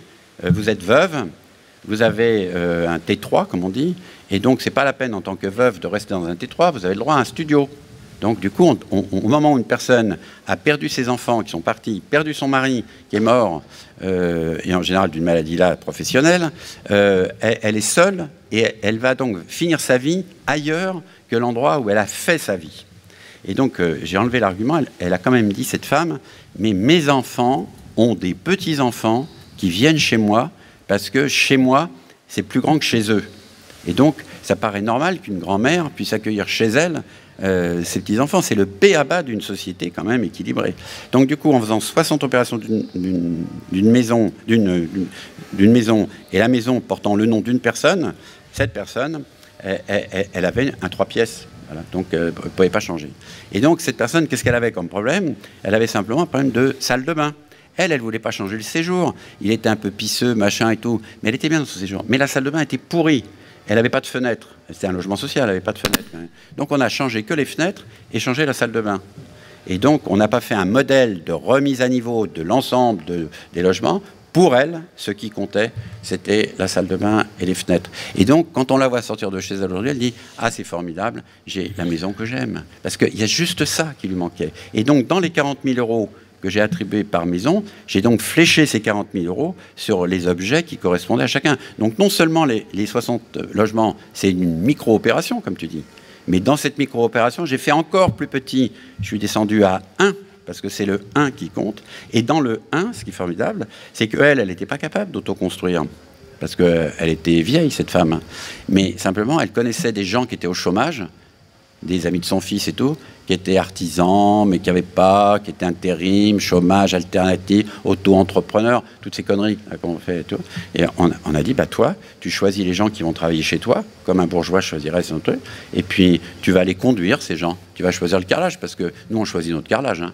Moi, on ne m'impose pas mon carrelage, ni mon papier peint. Et elle a commencé à choisir son papier peint, son carrelage, au même titre que nous. Et si elle a mauvais goût, moi, je ne rentre pas dans tous les logements des gens. Elle a choisi ce qu'elle voulait. Et ben, Marguerite... Mais ça, cette expérience singulière, elle est donc pas... comme elle est singulière, elle n'est pas modélisable, mais par contre, la méthode, elle est réplicable. Ah oui, la méthode, c'est la vie. La méthode, c'est le respect des gens. Et donc, alors après, il n'y a pas eu de palissade de chantier, parce que je n'ai pas eu à faire une palissade de chantier pour enfermer les 60. Donc, comme il y avait 60 maisons, quand on fait des travaux dans un appartement dans la rue, on ne ferme pas toute la cage d'escalier pour faire les travaux d'un appartement. Donc on passe par l'escalier, on protège l'escalier, on dépose les matériaux, on frappe un matin, on dit tiens, on vient vous livrer le chauffe-eau, mais l'ouvrier viendra demain parce que je suis en retard sur un autre chantier. Ils ont géré leur planning, les matériaux, et j'ai fait une économie donc de pilote, de SPS, pour ceux qui connaissent, mais de sécurité et tout. J'ai fait des mini-travaux et j'ai donné du travail à des entrepreneurs artisans qui peut-être, si Bouygues avait eu ce projet, auraient enlevé le marché sans ouvriers et auraient embauché après en sous-traitance ou en co-traitance des gens locaux qui l'auraient étranglé parce qu'il aurait pris sa marge. Il aurait pris ses frais de pavillon, comme on dit. Et donc, ça veut dire que moi, les frais de pavillon, je les ai gardés soit pour les travaux, soit pour les gens. Et la marge, elle est là, la marge, quoi. Donc, moi, je pense que il faut rien laisser passer, quoi. J'ai une dernière question avant qu'on ouvre le cercle de l'échange. Voilà, c'est bon. Non, mais quand même une dernière question, parce que tu as écrit pas mal de livres, qui se trouvent d'ailleurs, vous pouvez vous procurer à la table de la librairie là, qui est juste à côté tout à l'heure. Donc il s'intitule Histoire de construire autrement, pas de toi TOIT sans toi TOI, ou le dernier c'est Le pouvoir de faire. Ils sont tous publiés dans la collection L'Impensé des éditions Actes Sud. Autant dire que tu connais bien la nouvelle ministre de la Culture, Françoise Nyssen, pour laquelle tu as aussi construit l'école du domaine du possible à Arles. C'est le nom aussi d'une fameuse collection d'Actes Sud. Si elle te demandait 3 pistes pour l'architecture d'après-demain, tu lui répondrais quoi? 3 conseils. Le premier, c'est que l'architecture reste à la culture. Parce qu'il y a toujours une tentative à chaque fois de remettre l'architecture au ministère du Logement, de la Construction, du Développement durable ou de la cohésion des territoires. Donc c'est toujours la tentative de considérer que l'architecture n'appartient pas à la culture. Donc ça, c'est la première des règles. Je m'y attelle avec elle, c'est pas simple. La deuxième, c'est que l'architecture, c'est culturel, et la culture, c'est ce qui pourrait être aujourd'hui le ciment ou la réparation au niveau de la cohésion des territoires. Parce que comme vous l'avez vu, ça ne s'appelle plus le ministère de l'aménagement, ça s'appelle le ministère de la cohésion des territoires. Donc, c'est vrai que quand vous regardez la carte électorale, ou quand vous regardez ce qu'a été la décentralisation française, en fin de compte, la décentralisation française, parce que la force de l'État français, c'est sa centralisation, et c'est tellement un modèle ancré que la décentralisation a produit d'autres centralités. C'est-à-dire les régions se sont donc modélisées sur le pouvoir central. Et donc, on peut dire qu'aujourd'hui, quand vous regardez la carte électorale ou l'économie et autres, en effet, on a bien fait de décentraliser, puisque vis-à-vis de l'Europe, c'était plus commode, peut-être, et peut-être au niveau de la délégation de pouvoir, c'était peut-être mieux, mais on a négligé une grande partie du territoire français, qui est un pays très particulier, qui a 36 000 communes, contre lequel l'Europe n'arrête pas de dire que ça ne peut pas marcher parce qu'il y a trop de communes. Moi, je dis que ça marche justement parce qu'il y a 36 000 communes. C'est peut-être le pouvoir démocratique le plus petit. C'est un reste de la Révolution française. Et donc, je vais même créer la 36 001e commune, qui sera une commune de migrants. On dirait peut-être qu'on pourrait créer une commune pour permettre à des migrants de rester un petit moment dans une commune. Alors, du coup, la deuxième règle que je donne à Françoise Nyssen, c'est peut-être de réfléchir que la partie oubliée, qui fait à peu près 32 000 communes, parce que si vous retirez les communes du Grand Paris, les communes de toutes les métropoles, qui elles sont dotées, on pourrait dire comme ça, il en reste 32 000 qui sont à ramer sur le plan paysage, architecture, centre-ville et ainsi de suite. Donc ça serait de travailler justement sur ces 32 000 communes comme étant peut-être la richesse de la France, et peut-être qu'elle a, l'enseignement de l'architecture, mais elle a l'enseignement des arts plastiques, puisqu'il y a toutes les écoles d'art, elle a l'enseignement du design, parce que les arts décoratifs, les ateliers de création industrielle que j'ai créés, ainsi de suite, elle a ça, mais elle a aussi tout l'enseignement artistique, musique et autres. On pourrait dire qu'il y a quelque chose qui est relié à elle, et c'est peut-être la meilleure implantation territoriale. Donc je voudrais faire une grande opération, et y compris, j'ai découvert ça hier, elle a les terroirs. Je voudrais travailler sur la bouffe, les terroirs, et peut-être travailler sur une grande manifestation liée à la culture culinaire, quoi. Alors donc ça, c'est la deuxième. Et la troisième, c'est de rester elle-même, puisque je pense que c'était pas prévisible qu'elle soit ministre de la Culture, et donc on était ensemble quand elle a été appelée, et parce que je suis très lié à eux, puisque je préside l'école qu'on a créée chez Actes Sud. Et donc, je pense qu'il faut qu'elle reste elle-même parce que peut-être qu'elle peut représenter ce qui n'était pas représenté, justement, ce que son père a fait, d'aller dans une ville moyenne pour installer une maison d'édition, travailler sur des auteurs étrangers. Après, elle a épousé Jean-Paul Capitani, qui est quand même un agitateur culturel, on pourrait dire, tout ce qui s'est fait à Arles et autres, y compris l'école du domaine du possible qu'on a créée. Donc, c'est de rester elle-même et peut-être elle-même, non pas, parce que c'est compliqué dans le conflit d'intérêts, mais peut-être d'observer ce que c'est que cette transversalité qui peut exister entre un auteur, un patrimoine immobilier, pas d'argent, parce qu'on fait tout avec très peu d'argent chez Actes Sud, très peu. Et donc l'école, en effet, c'est sûr que ça fait 5 ans qu'on travaille sur cette école, et l'école, cette année, à la rentrée, il y aura 150 enfants, et avec beaucoup de problèmes, mais voilà, on a fait une école, disons, sans lieu et sans enseigne. Voilà. Même si certains disent que c'est une secte. Voilà. Alors, s'il y a des questions sur la secte, je vais laisser les poser au public. Il y a 2 personnes avec des micros et des t-shirts rouges qui se tiennent à votre disposition pour vous faire passer les questions. Madame. Oui. Moi, je ne m'attendais pas du tout à un débat qui prenne cette tournure-là, quoi. Je m'attendais à quelque chose de beaucoup plus futuriste. Mais néanmoins, puisque vous nous avez dit que vous habitez le 4e, je vais me présenter aussi. Figurez-vous que j'habite le 5e depuis plus de 50 ans. Grosso modo, juste après Opéra Mouffe d'Agnès Varda. Pour situer l'époque. C'est-à-dire que quand je suis rentrée dans mon immeuble, il y avait une scierie dans la cour. Il y avait un plombier qui avait pignon sur rue. Les gens dévalaient l'escalier dès 6 heures du mat pour aller au boulot. Et le soir, quand il faisait beau, comme il y avait une cour arborée, ça parlait portugais grâce aux gardiens des immeubles, parce qu'il y avait des gardiens. Donc depuis, on a vu les choses évoluer. Il n'y a plus de gardiens. Il n'y a plus de gardiens, donc ça ne sent plus la sardine ni le langage portugais. Mais il y a des rencontres sous les arbres, parce que les arbres, ça dure quand même. Et voilà, et puis là, l'Institut agronomique qui est pas loin va déménager bientôt sur le plateau d'excellence à Saclay, et ils ont planté devant l'agro 3 immondes gros pots de fleurs avec des arbustes au milieu. Voilà, ça c'est pour le paysage et pour dire d'où je parle, parce que l'appartement je l'avais acquis avec un modeste salaire d'attaché au CNRS. Voilà. Chose infaisable à l'heure actuelle, bien sûr. Et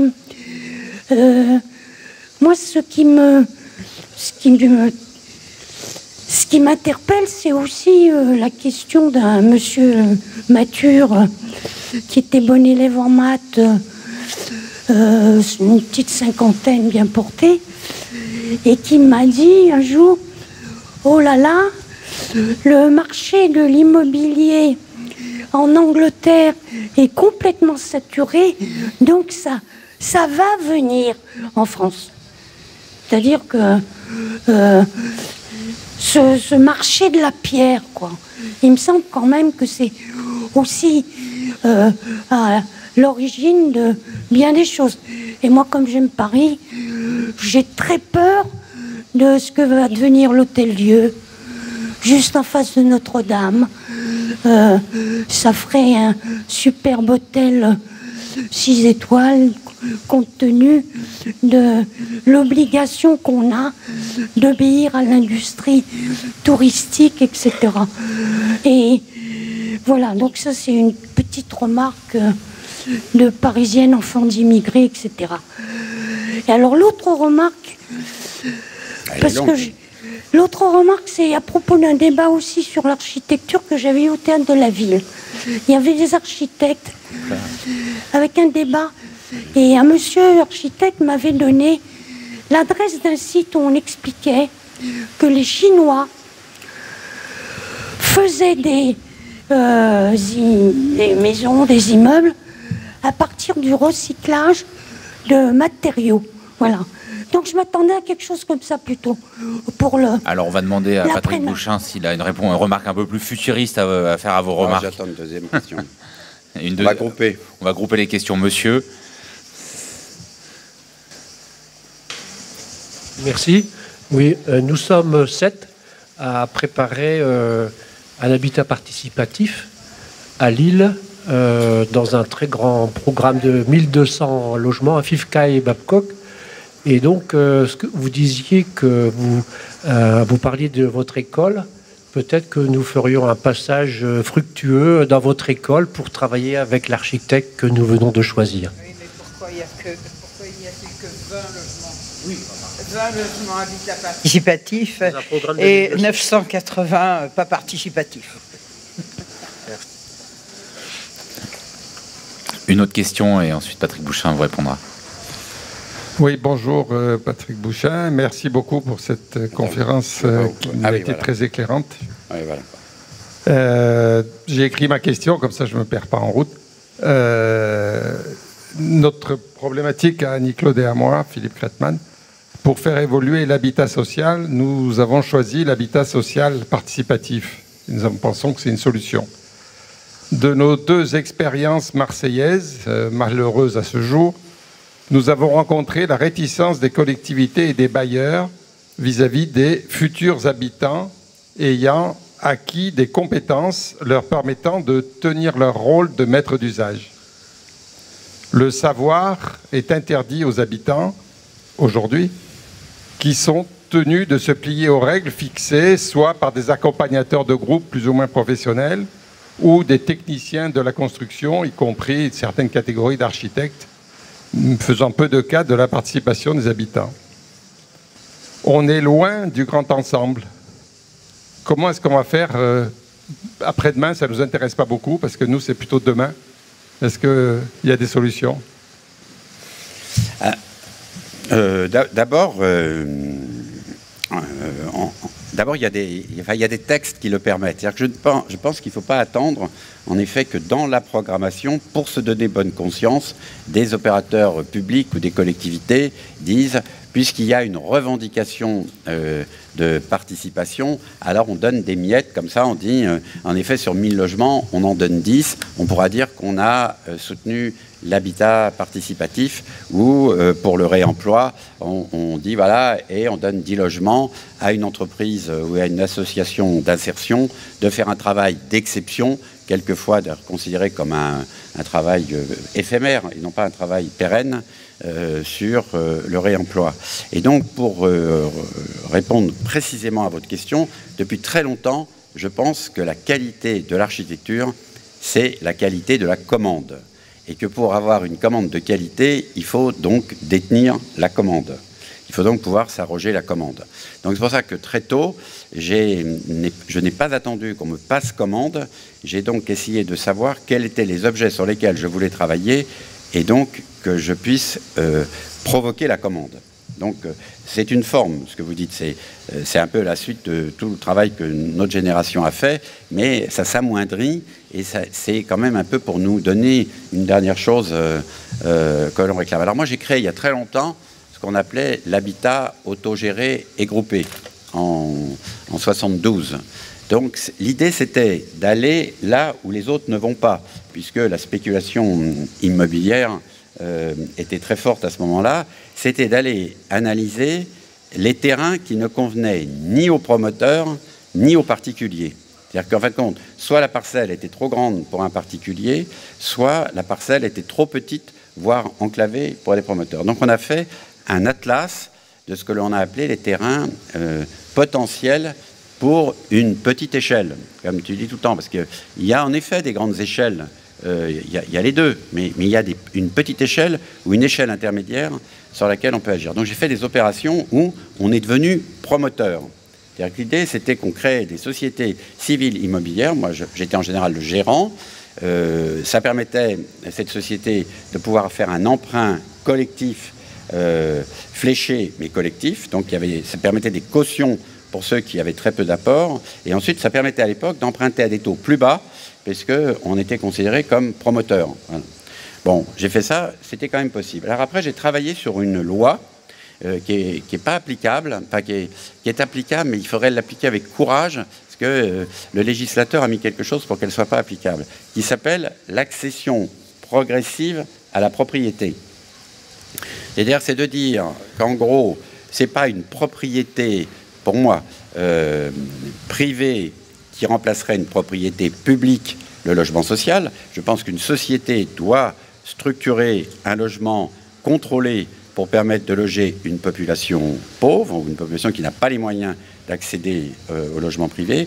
Mais cette société qui produit, elle doit en même temps aider celui qui va rencontrer des difficultés pendant le temps de son habitation. Donc, ce n'est pas de privatiser le logement social et de dire, voilà, je me dégage du problème, mais c'est de dire, puisque le logement social, c'est un raisonnement que j'ai fait très tardivement, le logement social, il est financé en grande partie par le livret A, qui est déposé à la caisse d'épargne et qui est donc un livret qui est en général l'économie ou le pécule, comme on pouvait dire avant, de quelqu'un qui le met là pour anticiper éventuellement un jour un drame, mais en aucun cas pour jouer à la bourse, pour spéculer. Donc ça veut dire que le logement social, il est financé par les plus pauvres. Déjà, c'est incroyable. Et étant financé par les plus pauvres, il n'en est pas propriétaire, parce qu'on lui dit, mais tu ne peux pas être propriétaire parce que tu es pauvre et débile, ou tu es pauvre et incapable de construire ta vie. Tu ne peux même pas... voilà, c'est normal, parce qu'il y a peut-être une plus grande fragilité de l'emploi. Donc mon idée, c'était de dire, puisqu'il est financé avec de l'argent des pauvres qui mettent sur un livret de caisse d'épargne, pour 10% de la valeur du logement, les 90% sont empruntés par l'office ou par la société HLM qui construit. Et ces 90% qui sont empruntés à un taux bas, parce que donc il est agréé logement social, il est remboursé par le loyer qui est versé par l'occupant. Et que donc, comme ce loyer est faible, il est sur un retour sur investissement qui est long et qui va au-delà de ce qui est nécessaire pour qu'un bien immobilier soit entretenu. Et c'est pour ça qu'on avait des prêts sur 30 ans, 25, 30, 35 ans, par 35 ans, et que pendant tout ce temps-là, le bailleur n'avait que comme seul objectif de rembourser l'emprunt qu'il avait contracté et non pas d'intervenir pour entretenir le logement. Donc je me suis dit un jour, on pourrait faire une société qui permettrait, une société HLM, qui intégrerait comme actionnaire un occupant. C'est-à-dire qu'elle aurait pour objet de le former comme citoyen, pour entretenir un patrimoine qui est un bien commun, pas pour en faire un petit propriétaire.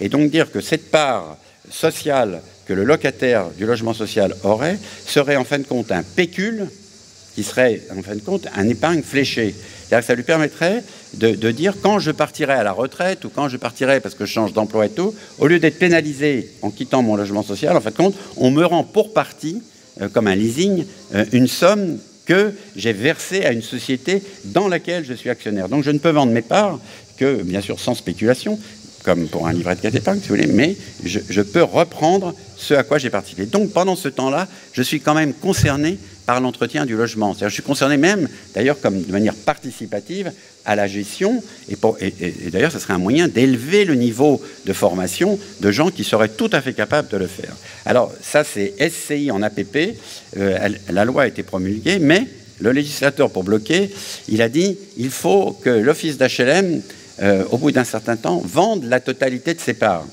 Donc là, ça, c'est une remise en cause complète du logement social, parce que ça veut donc dire qu'après, on peut donner à un collectif qui peut se trouver en difficulté économique et ne peut pas entretenir le logement social, ce qui est arrivé en Angleterre et ailleurs. En fin de compte, ça n'a fait qu'accélérer la dégradation. Donc on pourrait revendiquer de s'associer avec un office d'HLM. À Marseille, il y en a un, je ne sais plus comment il s'appelle, Sud-Habitat, je crois, qui est prêt à le faire.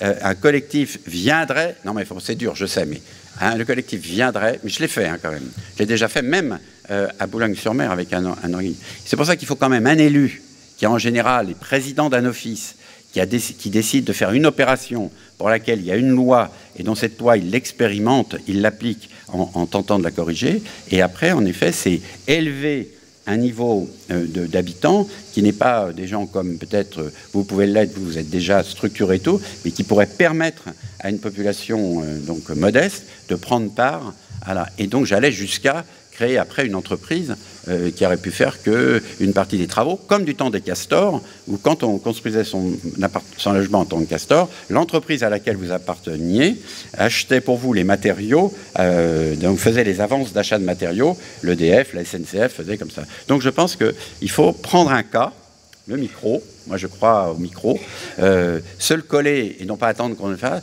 et faire jurisprudence, voilà, c'est tout. Alors il y a ça, et après j'ai tenté de le faire aussi pour des gens qui ne voudraient rester que locataires. Donc là, je pense que je vais l'expérimenter.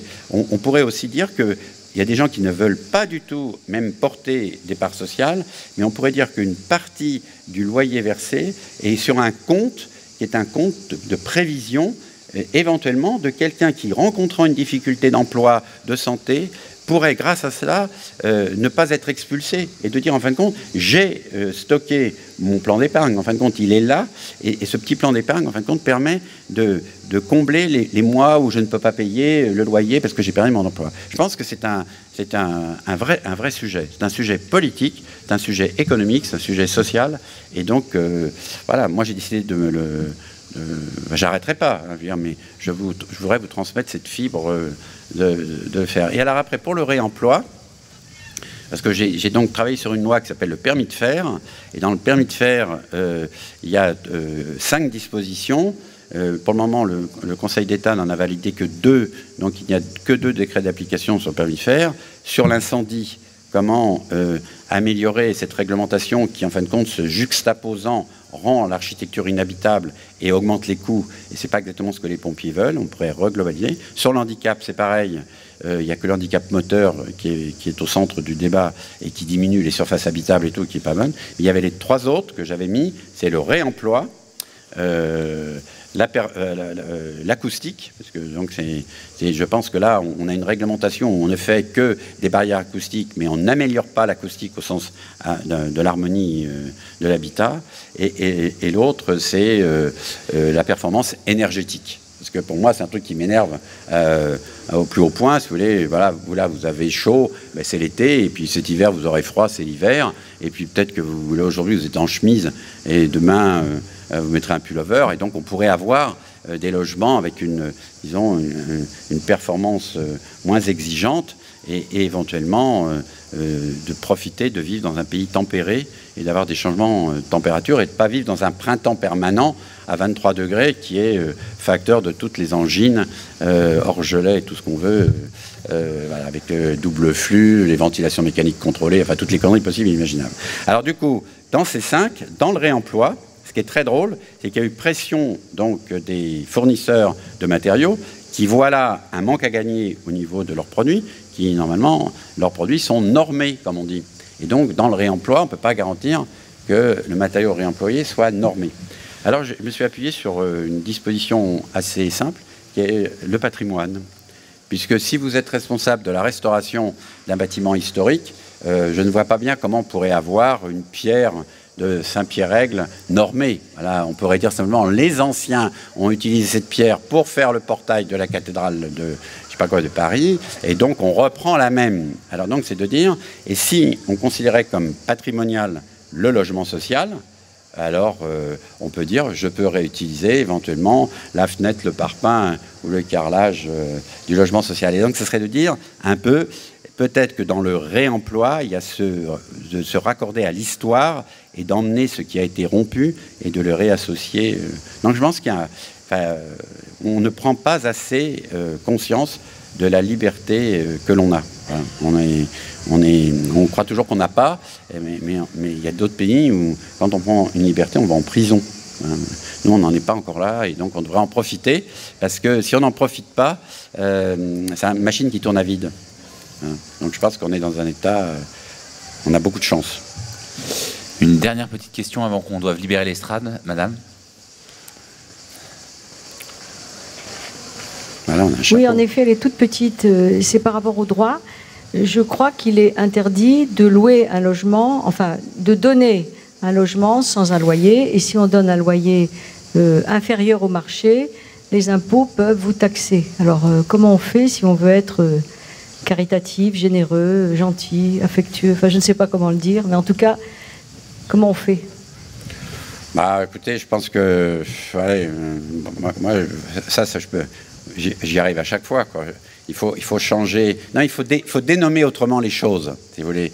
Et c'est pour ça que c'est un travail très intéressant, c'est de lire les textes, de voir comment les choses sont nommées et de les nommer autrement. Vous voyez, en effet, un logement a une valeur, s'il y a quelqu'un dedans qui n'habite pas chez vous, et tout. Alors j'ai fait un autre exemple, je ne vais pas vous répondre directement, mais quand j'ai créé l'école à Arles, j'ai même éreinté le préfet.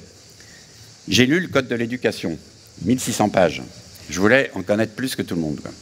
Je me suis rendu compte que dans les 1600 pages, il y en avait 100 à lire. Et voilà, non, mais les autres, c'est répétitif, c'est presque le même règlement qui est adapté à la maternelle, à la primaire, au collège professionnel, et ainsi de suite. J'ai remarqué 3 choses. Première chose, une déclaration qui s'appuie sur l'intervention de Condorcet à l'Assemblée, disant que l'école doit être créée très rapidement, puisqu'il y aura une contre-révolution, et que pour pouvoir être aussi fort que l'enseignement privé et religieux, il faut très vite former de nouveaux citoyens. Donc, on n'a pas le temps de construire. Donc, du coup, ce n'est pas l'école au sens du bâtiment qui est obligatoire, mais l'instruction. Cette instruction peut se donner n'importe où. Elle peut se donner dans des bâtiments que des populations mettront à disposition, des paysans. Et l'école sera locale, donc il a inventé l'école communale, et cette école locale, elle sera au rythme des saisons, puisque la France était rurale, donc on pourrait dire que les vacances, ce n'était pas les soldes, mais c'était éventuellement la moisson. Donc je me suis attaché à ça, puisque maintenant on parle d'écologie, d'école locale et tout. J'ai pris des références à Condorcet. Après, j'ai pris une autre référence, à l'extrême. Il y a à l'Éducation nationale, ce qui est une très grande performance française, ce qu'on appelle l'enseignement à distance.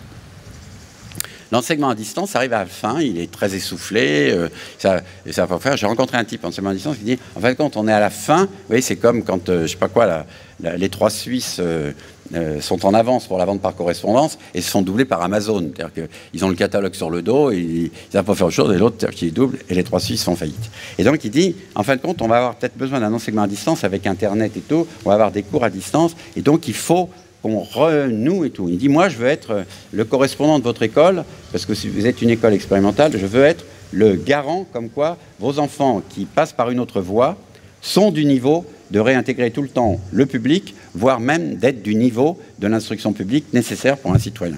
Donc c'est marrant, j'ai trouvé un service déliquescent qui me dit, mais moi, je veux travailler avec vous. Et l'autre, là où j'ai tué le préfet, mais complet, c'est j'ai lu le chapitre sur l'école à la maison. Alors, c'est pour vous répondre quand même pour l'école à la maison. Alors, l'école à la maison, vous avez le droit de faire l'école chez vous. Voilà, vous avez le droit. Dans la cuisine, à poil, avec éventuellement pas de chauffage. Voilà, vous avez le droit parce que vous êtes chez vous. Mais vous n'avez pas le droit de faire cela pour un enfant qui ne serait pas le vôtre. Que pour le vôtre. Alors, j'ai commencé à dire au préfet, mais pour les concubines ou les concubins, puisque maintenant on les reconnaît, dois-je faire l'école en faisant une séparation? Lui, alors j'aime un autre homme qui a un enfant, et lui, il ne peut pas aller dans l'école à la maison que moi, et en plus, on s'aime parce que je veux faire une expérience. Ah oui, bon, pour les concubins, c'est bon. Ah, j'ai dit, bon, donc déjà, on peut avoir un enfant qui n'est pas génétiquement ancien. Oui, mais ça, c'est les concubins. Alors maintenant, pour le mariage pour tous, on va y aller. Alors, là, après, je suis allé à la GPA et tout. Alors, il dit, non, mais arrêtez. Je dis, mais j'arrête pas. D'un côté, on voterait des lois qui changent les comportements familiaux, les comportements sociétaux et ainsi de suite, et on ne voudrait pas changer l'appellation école à la maison. Il dit, bon, écoutez, pour vous, j'accepte, faites ce que vous voulez. Donc, j'ai fait une école dont mon école est la maison des maisons. Les gens viennent dans mon école comme s'ils venaient. En fin de compte, c'est mieux de se réunir tous au lieu de faire ça dans son séjour. On a un copain qui prête un bâtiment. Alors, écoute, alors moi, je fais l'école à la maison chez moi. Moi, je suis le concubin, je fais l'école prochain. Tiens, je te prête mon et tout. Puis, on fait l'école à la maison. Et la maison, c'est ma maison. Alors, il dit, mais c'est interdit. Je dis, ben non, voilà. Prouvez-moi un texte comme quoi je ne peux pas faire un cours, par exemple, dans une ferme. Il faut mieux que j'en aille dans une ferme pédagogique où il y a des fausses vaches, des fausses poules, des faux moutons, des faux machins. Je ne peux pas aller dans une vraie ferme pour expliquer. Tout me dit, bah si, vous pouvez aller dans une ferme. Je dis, bah c'est une ferme. Ma maison, c'est une ferme et j'invite des gens dans ma ferme pour venir à tout. Ah, donc j'ai fait l'école, en fin de compte, sans règles. On pourrait dire c'est une école sans adresse C'est-à-dire que sans lieu et sans enseigne. Et après, la dernière chose, le plus dur, c'était la cantine. Ah, mais que vont-ils manger, ces enfants?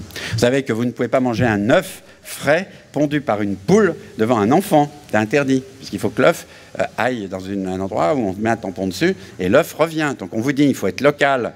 Donc vous pondez et vous pouvez faire cuire votre œuf au soleil et tout. Ça, vous n'avez pas le droit. Il faut une cuisine avec un mec avec une truc blanche, des boîtes blanches, des machins, une ventilation, machin. Il faut que l'œuf soit parti dans un camion, ramené dans un camion et tout. Je dis, bah écoutez, moi, c'est pas moi, mais il y a des parents qui ont décidé qu'en fin de compte, ils feraient à manger à leurs enfants.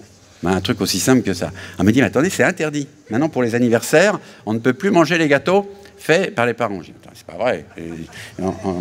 Non, il me dit, non, c'est fini maintenant. Alors, je veux dire, les gâteaux, maintenant, il faut acheter des gâteaux Van Damme et donner aux enfants des gâteaux Van Damme et faire croire que c'est vous qui avez fait le 4 quarts. Il m'a dit, bah oui, c'est comme ça. Je dis, bah, ça ne sera pas comme ça chez nous. Moi, je veux bien aller en prison. Eh ben, je ne suis pas encore en prison. Bon. Merci, Patrick Bouchain. Donc l'avenir de l'architecture, c'est la ferme à la maison, en fait, finalement. On ne se retrouve pas demain, mais lundi pour un échange sur l'avenir de l'information. L'avenir de l'information, c'est notamment Mediapart et la Revue du Crieur. Donc il y a une table de la librairie où vous pouvez vous procurer la collection complète. Et également des jeunes gens qui vous offrent un mois d'abonnement à Mediapart. Ils sont juste à droite des bancs. Merci beaucoup. Et puis il y a aussi les livres de Patrick Bouchain qui se trouvent à cette même table de librairie. Merci.